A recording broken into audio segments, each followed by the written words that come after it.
He thought humiliating the black cleaning lady would be hilarious, until she showed up dressed like royalty and turned the entire room against him. Because the woman they laughed at was the one holding their fate in her hands. The grand hall of the Blackwood mansion erupted, not in awe, but in venomous laughter, as Victoria Sterling made her entrance.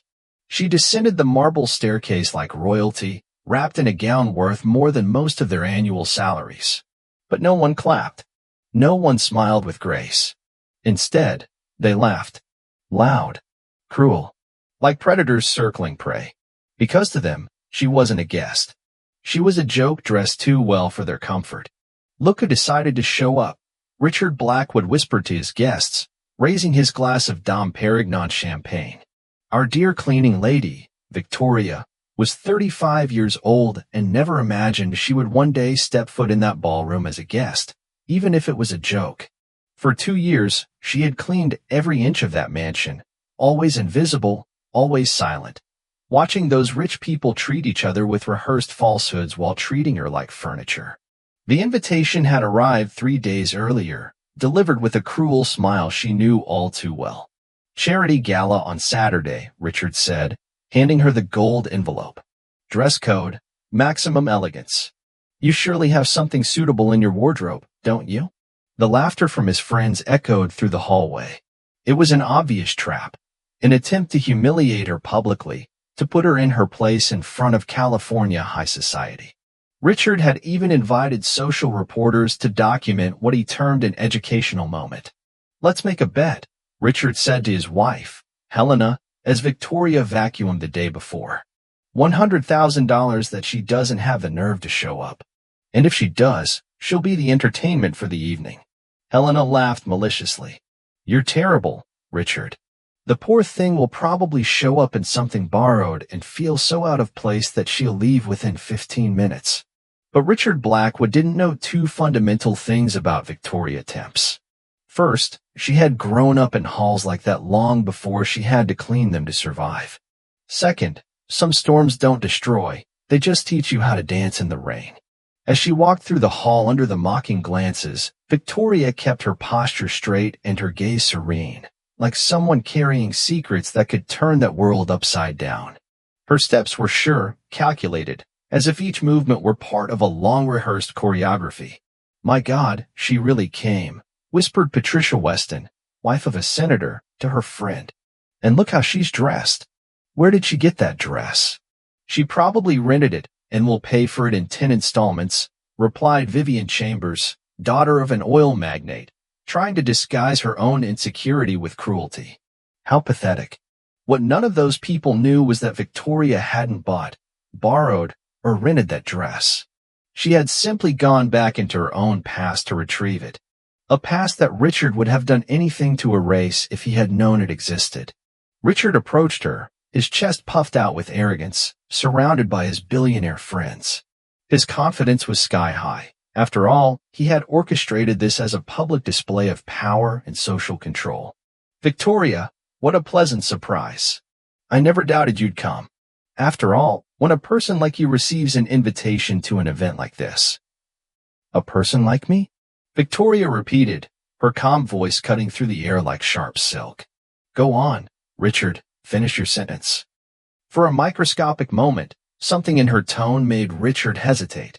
There was a firmness there that didn't match the submissive woman he knew from the halls of the mansion. But arrogance quickly took over again. Well, you know, someone who doesn't normally frequent this kind of environment. You must be feeling quite intimidated by all this elegance. Victoria smiled, not a submissive or nervous smile, but something dangerously serene that made some nearby guests stop laughing instinctively. Intimidated? She repeated softly, her eyes meeting his with an intensity that made Richard take a step back without realizing it. No, Richard, I'm feeling exactly where I've always belonged. The silence that followed lasted only a few seconds, but it was enough for the atmosphere of the party to change completely. There was something about the way Victoria spoke, the way she moved, the way she occupied the space, that defied all expectations those people had about who she should be. Richard cleared his throat, trying to regain control of the situation. Well, I hope you enjoy the evening. I'm sure it will be educational for you. Oh, I'm sure it will be educational for all of us, Victoria replied, her gaze slowly sweeping over the group of guests as if cataloging each face for future use. If you're enjoying this story of twist and justice, don't forget to subscribe to the channel because what those privileged people didn't know was that Victoria carried with her a secret so explosive that it would turn that night of planned humiliation into the biggest lesson on prejudice and the underestimation of people that Beverly Hills had ever witnessed. Richard was having more fun than he had imagined. Victoria hadn't run away in embarrassment, as he had expected. She remained there with that strangely confident posture that was beginning to bother him in an inexplicable way.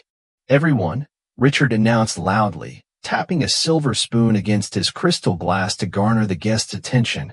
I'd like to introduce our special guest tonight, Victoria, our dedicated cleaning lady. Laughter echoed through the hall like cruel waves. Cell phone flashes began to go off as socialites took photos to post on their social media accounts with sarcastic captions. Richard, Helena murmured beside him, feigning concern. Don't you think you're being a little cruel? Cruel. Richard laughed loudly. I'm giving her the opportunity of a lifetime. When else would someone like her ever get the chance to attend an event like this? Victoria stood motionless in the center of the room, all eyes fixed on her. But instead of the embarrassment they expected to see, there was something disconcerting about her expression, a serenity that seemed to come from someone who had weathered far worse storms. Patricia Weston approached with her group of friends, all wearing poisonous smiles. Victoria, dear, tell me, how long did it take you to choose that dress? It must have been so challenging to find something suitable. Actually, Victoria replied with a calmness that made Patricia hesitate. This dress has a very special history. It belonged to my mother. Her mother? Vivian Chambers laughed nastily. And where did her mother get a dress like that? At some fancy thrift store? Victoria smiled, but there was something dangerous in that smile. My mother wore this dress the last time she was in a ballroom like this. That was 20 years ago when she was still Victoria Temps Blackwood. The silence that followed was deafening. Some people stopped talking, realizing that something important was being said. Richard, who had been laughing with his close friends, turned slowly. What did you say? Temps Blackwood. Victoria repeated, her voice cutting through the air like a sharp blade. It's funny how some people choose to conveniently forget their own family history. Richard's face began to pale. Helena instinctively grabbed her husband's arm, sensing that something was terribly wrong. You're delirious, Richard said, but his voice came out less firm than he intended. I don't know what game you're playing, but this isn't a game, Richard. Victoria took a step toward him, and several guests instinctively backed away. It's history. Our history. The history you tried to erase when you decided it was more convenient to pretend that certain people in our family never existed. The cell phone cameras continued to record, but now for an entirely different reason. Whispers began to spread through the room like wildfire. Helena pulled Richard by the arm. What is she talking about? She's lying, Richard replied, but his hands were shaking slightly. She's a deranged employee trying to get attention. Victoria reached into her small purse and pulled out an object that made several guests gasp. It was a ring, not just any ring, but the traditional Blackwood family engagement ring engraved with a family crest and featuring the distinctive blue sapphire that had been passed down for generations. This ring, Victoria said, holding it up for all to see, was given to my mother by her father, Henry Blackwood. My grandfather, the man you told your children died without an heir. Richard was now visibly shaken. Where did you get this? How dare you steal? Steal? Victoria laughed, but there was no humor in the sound. Richard, you can't steal something that is rightfully yours by birthright. Patricia Weston, who had been watching with her mouth agape, whispered to her friend, My God, do you think she's telling the truth? Impossible, Vivian murmured, but her voice no longer sounded so confident. Richard would have told us if he had a cousin. Victoria heard the whisper and turned to them. Cousin? No. Dear, I'm not Richard's cousin. She paused dramatically, looking directly at Richard. I'm his half-sister. The room exploded in murmurs and muffled exclamations. Richard looked as if he had been struck by lightning. "This is ridiculous," he shouted, but his voice cracked. "My father would never. You're making this up. Henry Blackwood had an affair with my mother, Isabella." Victoria continued relentlessly. "She was the family's piano teacher. When she found out she was pregnant with me, your father promised to take care of us, and he kept his promise until he died." Helena now had one hand over her mouth, staring between Victoria and Richard as if watching a car crash in slow motion. "You, Richard," she said, pointing directly at him, "decided it would be easier to pretend we never existed. You cut off our allowance, sold the house your father bought for my mother, and left us in absolute poverty." "I had no obligation to," Richard began, but Victoria interrupted him. "You had no obligation to take care of your father's family? Interesting philosophy, considering you inherited 100% of a fortune that should have been divided between us." The weight of Victoria's words was slowly sinking into the minds of the guests. Several began to move away from Richard as if physical proximity could contaminate them with scandal. "Prove it," Richard said desperately. "Anyone can make up a story and come up with a ring." Victoria smiled again, and this time there was something predatory in her expression. "Oh, Richard, do you really think I came here without proof?" She took her phone and motioned to someone near the entrance. "They can come in now." Each new humiliation of Richard only fueled something inside Victoria that he couldn't understand, a silent force that grew in direct proportion to the injustice he tried to impose. What those privileged people didn't know was that every act of contempt was writing her own sentence. And Victoria had spent 20 years learning exactly how to collect every penny of a debt that transcended money. 3 people entered the hall at that moment, who would change the lives of everyone present forever. The first was Diane Morrison, Beverly Hills' most respected investigative journalist. The second was David Chun, an attorney specializing in inheritance law. The third made Richard Blackwood stagger as if he had been punched in the stomach. "Dr. Hamilton," Helena murmured, recognizing the family's private physician. "What are you doing here?"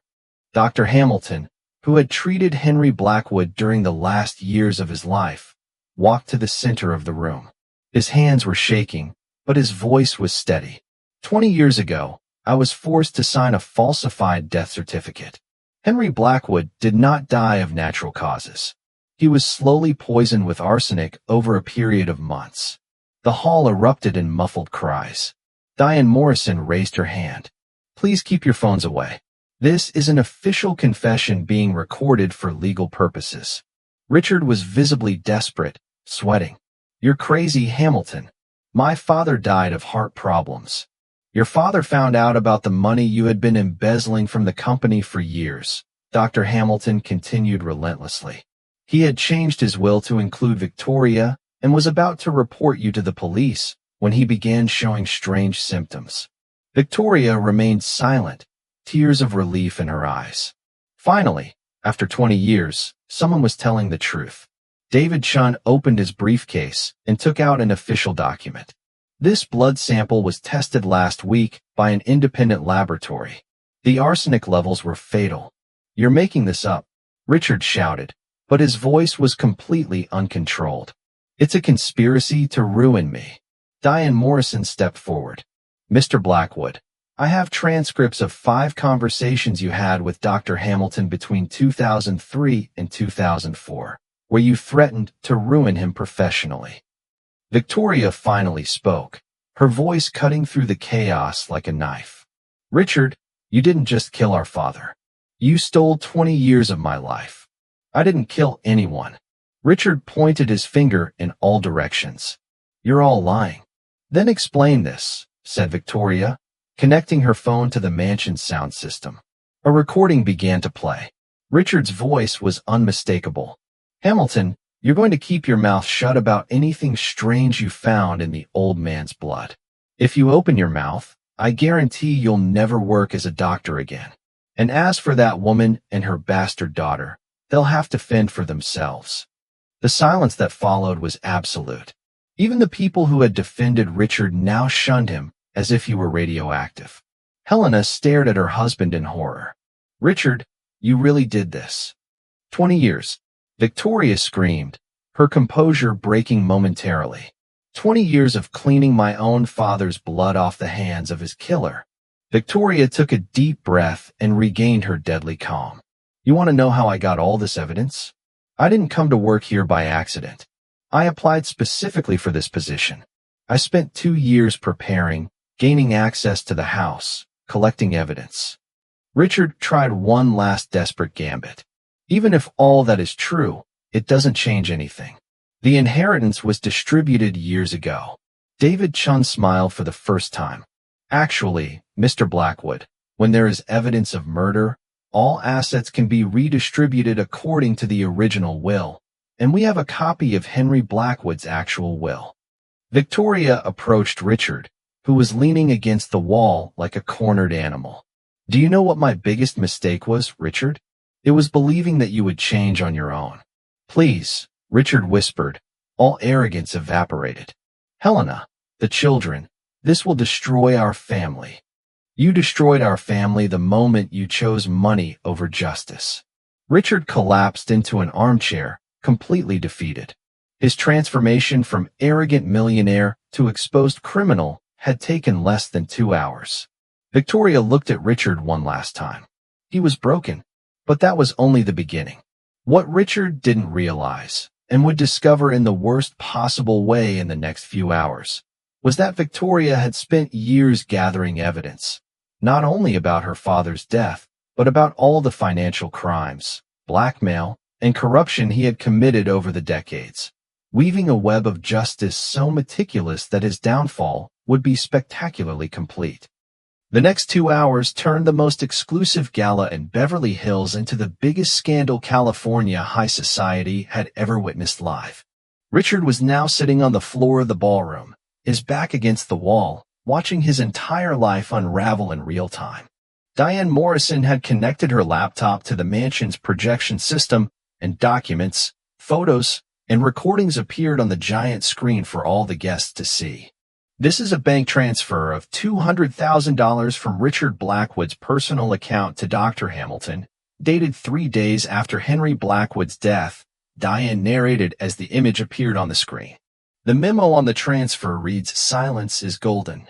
Helena was now on the other side of the room, as far away from her husband as possible, crying silently as she processed 20 years of lies. "And this," Diane continued, "is a recording of Richard talking to his accountant about how to hide the company's embezzlement." Richard's voice echoed through the room. "I need you to make the numbers dance. If anyone finds out I've taken out $20 million over the last 5 years, I'm ruined. Blame it on market fluctuations, expansion costs, whatever." Patricia Weston whispered to her friend, "My God, he stole from his own company." Victoria remained in the center of the room, calm as the eye of a hurricane, watching each revelation systematically destroy the life of the man who tried to erase her. David Chun approached with a new folder. "Mr. Blackwood, in addition to the criminal charges, I must inform you that Miss Timms is filing a $50 million civil suit against you for wrongful death and misappropriation of inheritance." $50 million? Richard looked up with glazed eyes. "I don't have $50 million. "No," Victoria said softly. "But your company is worth $120 million, and half of it has always been mine by right." Diane Morrison continued the devastating presentation. "We also have evidence that Richard blackmailed at least 5 local politicians, bribed 3 judges, and diverted charity funds to personal accounts." Each new revelation drew gasps of horror from the guests. People who had arrived as Richard's friends now moved away as if he were radioactive. "Victoria," Richard said in a broken voice, "please, you got what you wanted. Stop this." Victoria stepped forward and knelt in front of him, looking directly into his eyes. "Richard, you killed our father. You stole my family, my inheritance, my dignity. You made me clean his blood off your hands for 2 years. I can make it up to you," he whispered desperately. "There is no making up for 20 years of injustice," Victoria replied with haunting calm. "But there are consequences." Helena's phone rang. It was one of their children calling from college. Mom, is everything okay? Are they saying on the internet that Dad is a murderer? Helena looked at Richard with utter disgust. His own children are finding out what kind of monster you are on social media. Richard tried to stand, but his legs gave way. Helena, please. The children? No. Helena screamed, silencing the entire room. You don't mention our children. You've shamed them forever. Dr. Hamilton approached Victoria. Miss Temps, I must inform you that I have already contacted the police. Richard will be arrested later today for murder. Victoria asked, murder? Fraud, blackmail, tax evasion. He will spend the rest of his life in prison. Victoria turned to the guests who watched her with a mixture of admiration and terror. I want everyone to understand one thing. I didn't do this for revenge. I did this for justice, for all the people who have been trampled on by men like Richard Blackwood. Patricia Weston approached hesitantly. Victoria, we're so sorry. We didn't know. You knew I was treated like a subhuman, Victoria replied firmly. You laughed. You participated. The only difference is that now you know I have more money than you. The sound of sirens began to echo from outside. The police had arrived. Richard looked at Victoria one last time. You've destroyed my life. No, Victoria said, standing up with all her dignity. You destroyed your own life the moment you chose evil. I just made sure the truth came out. As the police officers entered to arrest Richard, Victoria walked out onto the balcony. Outside, dozens of reporters were waiting. TV cameras, photographers, journalists. The story had already spread. Helena approached her on the balcony. Victoria, I really didn't know anything. I know, Victoria said gently. You were also a victim of his. What's going to happen now? Victoria looked out at the city sparkling below. Now, Helena, justice will finally be served, and maybe Beverly Hills will learn that class has nothing to do with a bank account. As Richard was led away in handcuffs by the police, passing through the same hall where he had tried to humiliate her hours earlier, Victoria felt something she hadn't felt in 20 years, peace. What Richard would discover in the next few hours in jail was that Victoria had planned every detail, not only of his downfall, but also of the complete rebuilding of her own life. And that the Blackwood Empire now had a new heir who would make sure to use that power to protect exactly the kind of people he used to trample on. 6 months later, Victoria Temps Blackwood sat in Richard's former office, now completely renovated. The walls that once displayed trophies of arrogance now showcase certificates from social projects and photos of employees promoted from entry-level positions to executive roles. Richard had been sentenced to 25 years in prison without the possibility of parole. The charges included murder, corporate fraud, blackmail, and tax evasion. His personal fortune was completely confiscated to cover compensation for the victims. Victoria was just one of many people he had harmed over the years. Miss Temps Blackwood, said Amanda, her new executive assistant, who had previously worked as a cleaner in the building. Forbes magazine is here for the interview about the company's transformation. Victoria smiled. In 6 months, she had increased the company's profits by 40% simply by treating employees like human beings. Fair wages, promotions based on actual merit, and a respectful work environment had created a level of productivity that Richard had never achieved with his toxic leadership. Helena had divorced immediately and moved out of state with her children. Before she left, she sought out Victoria to apologize in person. You could have destroyed us completely, but you chose to protect my children. I will never forget your generosity. Children don't pay for their parents' sins, Victoria had replied. They deserve the chance to be better people than he was. Dr. Hamilton now worked as a medical consultant for the company, offering free care to all employees. I never thought I'd have the courage to do the right thing, he told Victoria during a meeting. You taught me that it's never too late to find our dignity. Patricia Weston and Vivian Chambers had tried to reach out to Victoria in the weeks following the scandal, but she kept them at a polite distance. You laughed at me when you saw me as inferior. Now you want my friendship because you found out about my bank account. That says everything about you.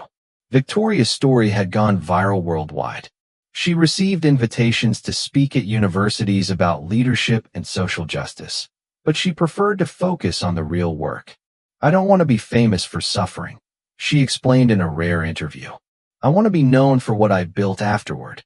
The company now sponsored scholarships for employees' children, a microcredit program for entrepreneurs in underserved communities, and had created the largest domestic violence support fund in California. On a quiet afternoon, Victoria received a letter from prison. It was from Richard. Victoria, I know I don't deserve forgiveness, but I need you to know you taught me that the person I became was a monster. I spend every day trying to understand how I turned into someone capable of killing his own father for money. His children asked about you on their last visit. They want to meet the aunt who protected the family when their father failed. Victoria kept the letter without replying. Forgiveness was a personal journey, but justice had already been served. During the interview with Forbes, the journalist asked, "Some people say your revenge was too cruel. What do you say to that?" "Revenge would have been to do to him what he did to me," Victoria replied calmly. "Justice is ensuring that he pays for the crimes he committed and that other people don't suffer what I suffered. There's a fundamental difference between the two. And what advice would you give to people facing similar injustices?" Victoria looked out the window, watching employees having lunch in the company garden that now offered them respect and dignity. The best revenge is not to destroy those who have hurt you. It is to build something so great that the injustice you suffered becomes only the first chapter in a story of triumph. That night, Victoria returned home, not to the small apartment where she had nurtured her dreams of justice, but to a comfortable house where she had adopted 2 orphan children who, like her, needed a second chance at life. As she helped the girls with their homework, she thought of the father she had never really known, but whose blood ran through her veins. Henry Blackwood would be proud to see that his daughter not only recovered what was stolen from her, but turned a company built on exploitation into a symbol of opportunity and dignity. Victoria's real victory wasn't dethroning Richard. It was proving that when you build power based on justice rather than fear, that power multiplies and benefits everyone around you. Richard tried to humiliate a cleaning lady and ended up discovering that he had underestimated an ace. More importantly, he discovered that dignity cannot be bought, inherited, or stolen. It is earned through the choices we make when no one is looking.